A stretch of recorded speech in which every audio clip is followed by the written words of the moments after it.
एक बार भगवान बुद्ध जेतवन विहार में रह रहे थे। भिक्षु चक्षुपाल भगवान से मिलने के लिए आए थे। उनके आगमन के साथ उनकी दिनचर्या, व्यवहार और गुणों की चर्चा भी हुई। भिक्षु चक्षुपाल अंधे थे। एक दिन विहार के कुछ भिक्षुओं ने कुछ मरे हुए कीड़ों को चक्षुपाल की कुटी के बाहर पाया और उन्होंने चक्षुपाल की निंदा करनी शुरू कर दी कि उन्होंने इन जीवित प्राणियों की हत्या की। भगवान बुद्ध ने निंदा कर रहे उन भिक्षुओं को बुलाया और पूछा कि क्या तुमने भिक्षु को कीड़े मारते हुए देखा है? उन्होंने उत्तर दिया, नहीं।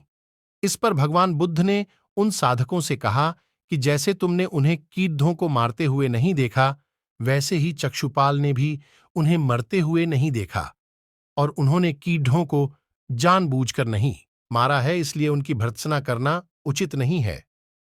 भिक्षुओं ने इसके बाद पूछा कि चक्षुपाल अंधे क्यों हैं?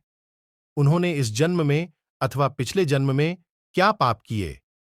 भगवान बुद्ध ने चक्षुपाल के बारे में कहा कि वे पूर्व जन्म में एक चिकित्सक थे।